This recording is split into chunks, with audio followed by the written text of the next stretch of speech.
My country people, how una dey? Thank you all for tuning in into this our channel. For this our channel, we dey react to news and gossip. And at the end of the video, make you leave what you think concerning the video in the comment section.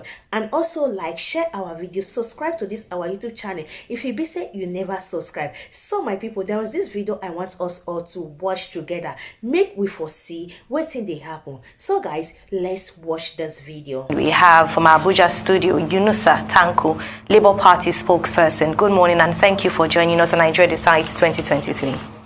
Well, Yunusa Tanko, thank you for joining us. For having me. Yes, well, let me ask you. Good morning. Good morning.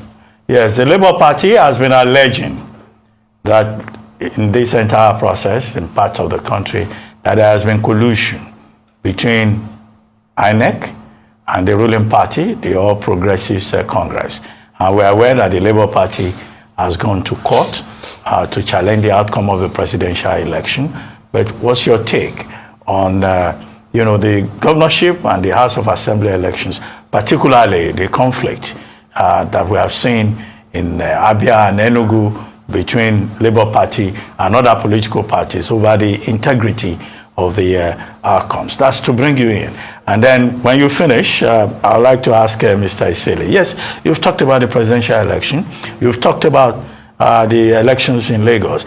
I'd like to have your take on the elections in your home state of Delta State. What you think of that and the announcement of Sharif Oborowori, the Speaker of the Delta State House of Assembly, as the winner.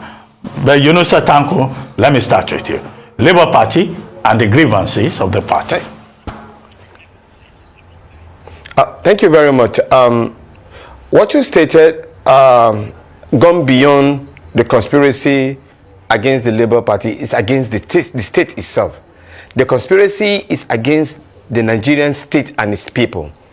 A group of people have decided to choreograph themselves into a block, prepare a script, pre-election, during election, and post-election. What you are seeing at the moment now has not stopped yet because they have already orchestrated their plans to execute this particular heinous crime against the Nigerian state, which of course we are seeing unfolding gradually. Let me start with the issue of the pre-election. Pre-election, there are investments already being made. This is not a blunt allegation. There are investments being made involving the security agency, involving the INEC itself, involving some politicians, and at the same time, some gullible electorate. That was the pre-planned election. During the election, it was executed by intimidation, harassment, killing and maiming, and disdain that which they held the Nigerian people. No wonder what you saw in the election result uploading, where 3 elections took place. The Federal House of Reps, the Senate, and then the presidential election. Now you can upload the result of the Federal House of Representatives, and you can upload the result of the Senate, and you cannot upload the result of the presidential election. This was a blunt, open murder against the interests of the Nigerian state, instituted by a group of people looking at you. Look, we have done what we want to do. You can go to anywhere you're going to go to. We are not perturbed, we are not disturbed at all. And most disturbing, we have a situation in our hands where agitation are being made by different groups of people and different tribes, rightfully or arguably so. For me, it has been the interest of building a nation that all of us has a fair, equity, and justice to exalt what will come as our union. And that is the reason why, long even before Peter Gregory will be run for election as a presidential candidate, Yunusa Tanko and some other people in the northern part of this country endorsed the candidate of an Igbo extraction. Not because of the ethnic group, but because we feel that it is the right time to unite this country. And don't forget, we have a similar situation where we have MKO Abiola, a person of a Yoruba extraction, who run for election, and there's a cabal who denied that particular person from being the president of the Federal Republic of Nigeria. We lost a lot of lives, and that was the beginning of the OPC. And when we had that particular situation, it was just 8 years. If Abiola had ruled this country, he would have long forgotten that he has ruled this country. But it was denied. But can you imagine the quantum of the people that lost their lives at that particular point in time? I grew up in Idiaraba. The house I grew up in Lagos up till now is still standing there, destroyed. I was there some couple of days ago. That repair has not even been made. So that is to tell you the kind of level of destruction that was done in that year. Unfortunately, those who are actually organizing this particular heinous crime against the Nigerian state do not know the consequence of the result of what they are doing. What they are interested in is manipulating the minds of the Nigerian people, telling them that no, it's a game of numbers, and then we have the numbers, we have the power, we have the money, we have already manipulated the system. You can go to court and then nothing will happen. That is a dangerous perception, that nothing will happen. Because as we speak now, the Nigerian people, especially the Nigerian youth, who we have completely annihilated and forgotten for a point in time, but they have come back believing in the system, a rule and regulation that already been imbibed and instituted by the electoral empire, which of course ab initio was already been orchestrated by this pre-election strategy that was being done by this particular group of people. But the danger here is that they don't even know exactly what may result to. Today, we have seen Nigerians destroying their passports. We are seeing Nigerians already, especially the youth, preparing to go onto the streets. Whether we try to stop them or not, they are ready to go all the hope because they have lost hope. The hope that was already being built in them has been lost. Now, that was the resultant of what you saw in the state assembly and the governorship election. People who believe that the IRF and the beavers and all of those ones will work. And let me make a clarification here. Many people are saying that probably the beavers did not work. No, the beavers worked. What was done was that there's a fraudulent criminal intention by some group of people who stopped it from doing what it's supposed to do. It wasn't as if the beavers did not work. But some people criminally, intentionally and openly did that to hurt the Nigerian people, and then you beat a child and you are saying that you should not cry. It is completely wrong. So the post-election is what we are here now, after both the presidential election and the state assembly and the governorship election. As we speak, some people are already on the street. Yes, you may say our presidential candidate has made it very clear that we are not violent. We want to make sure that we stop people from going onto the streets. But the right of the person who you have annihilated and stopped and intimidated and harassed and insulted with a lot of disdain, with a lot of decay in the minds of the Nigerian people, and you are expecting them not to say anything? Are you being fair to yourself? So now, the onus now lies on the judiciary. That is the last hope. Of course, these are also part of the orchestrated plan, because already they are already assumed that there are people, even though we believe in the judiciary, and we want to appeal to our judicial leaders. This is the time in which to save this country. We have tried in our own best as a people. We have already given you a political party. We have given you a quality, an unquantifiable character of a person. Both of them are qualified to lead this country and change it from a docile country to a progressive country. And that is Peter Obi and Deti Baba Ahmed. We have done our best as a group of politicians who believe in the system. Look at our track records. We've been there for years. Ruben Bati, you can attest to it. And we've been consistent. Now, here, the people have also come into this particular narrative. They've agreed that, look, you have come out with some of the best. Let us go in and vote. They came out and vote. You denied them. Now, the only opportunity left is for those people who have that particular wig and then long rope to decide the fate of this country and do what is right. Because their action and inaction will determine the next action that the Nigerian people will take, especially the Nigerian youth. They are watching, and they've had this perception that the judiciary already has been bought over, which we are saying that no, we have given the judiciary the opportunity to prove itself for the interest of the Nigerian people. Now, you have people telling you that it doesn't care, they don't care. You know, the most amazing situation for me is that people who are affected most negatively, they cannot eat 3 square meal, they cannot live in their homes eyes closed, will be part of the people that will be bribed to do fake news, to forge letters.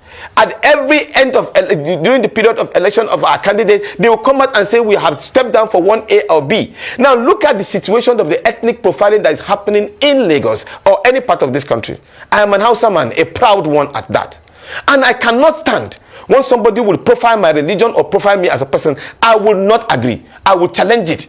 even with my last blood. So also you expect any other group of person, rightfully so, to defend his own belief. But if you are a pious leader and you believe in this country, all you need to do is that make sure that there's a level playing ground for everybody. Look, if the system had been clean and clear, there will not be any single agitation long before now, or what you are seeing today, or what you might see in the future. So these are the basic facts. Yes, please. Okay, I would like to bring back Mr. Iseli into the conversation. Mr. Iseli, I had asked you earlier on. You've talked about your experience in Lagos. You've talked about the presidential election. What's your reaction to the latest developments in your home state of Delta, where Sheriff Obarawori has been declared governor? I wish him well. I am also related to former Governor Ibori and Okova. We Shakiris are intermarried, you know what I mean? And I have been watching PDP not performing too well, let's be honest. With the resources and the people, the Delta could be much more developed. It's a pity. And I just hope the new governor-elect will learn from the mistakes and do something to develop Delta State, because I'm from there. We are proud people. We love our state. But it is more than just playing politics. It is listening to the people. It is executing the projects you promised them you will do. I wish him well. But if I may mention something else quick. You know, I was part of the pre-election campaign. I was performing for Peter Obi fundraising dinners, television marathons, etc. And I watched a miracle happening. A small party without structure made a big impact and changed our political scene. And this should not just go away like that. And that's why I'm saying thank you for him mentioning about the youth coming out, etc. Peter Obi has been saying to all of us, be peaceful. Don't go in the street. You can't solve it. If the youth are angry, yes, but causing problems will not change it. As an example, I've been asked many times now, what is going to happen to all those Agberos, all those hooligans who injured people? Are there going to be any prosecutions? There are enough videos and photos existing. We are passing to the state security and the police. Prosecute them. Let a few hundred of them being locked up. And then the youth will realize we have justice in Nigeria. Don't just let it go now, because next time they will do the same. They know they can get away with it. So thank you very much. Let me go back to Mr. Tanko. Since we have you here, we talked about what's going on in Abia State with your candidate and the announcement of the results. I'd like you to share your thoughts on the conduct of the elections in that state so far, and also in Enugu State, because your candidates are in the eye of the storm. So it'd be great to hear from you in terms of how this has been handled, how the election has been handled thus far. And then for Mr. Seli, just to speak further on reconciliation, on peace.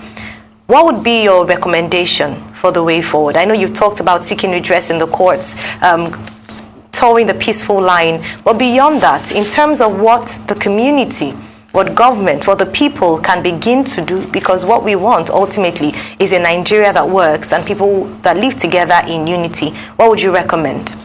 I'll start with you, Mr. Tanko.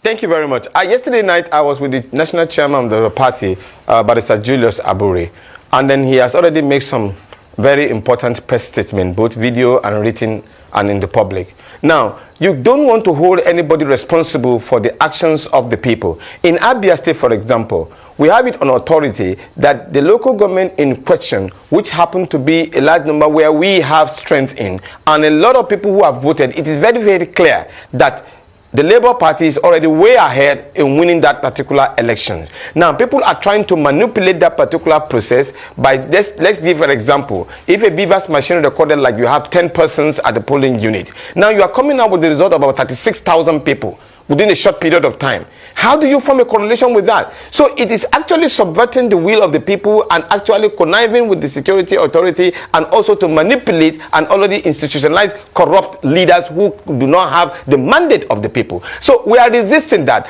But unfortunately, INEC now is let me use the word conniving in that particular regard to prove that, okay, they are suspending election or inconclusive election, because quite honestly, it is open that we've won that particular election in Abia State. And then this is the result of a preparatory anarchy that may reign in that particular state when you announce a contradictory statement, a contradictory result as against the will of the people. The same thing is happening in Enugu. In fact, I have it on authority that already INEC was supposed to have announced that particular result. These are two states that the Labour Party has shown resilience and consistent, and at least apart from the allocated vote that they have given us in the presidential election, we have constantly won and showing that we have won that particular election in those states. And then we are insisting that INEC should do the right thing. Otherwise, we may not be held responsible for our actions and the action of the people, because you are already denying them their presidential candidate who we believe we won election. Now you are also going down and trickling down and double downing and really pressing our neck and asking us not to respond to this particular issue.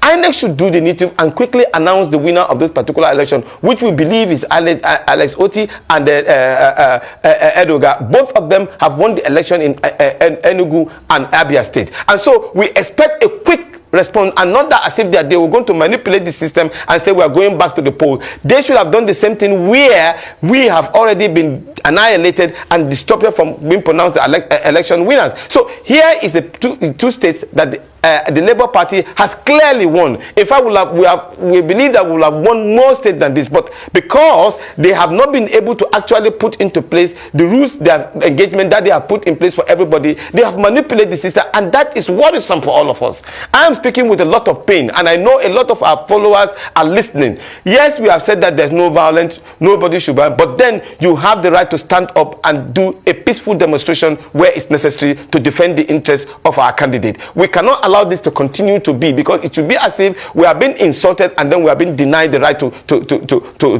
seek for redress.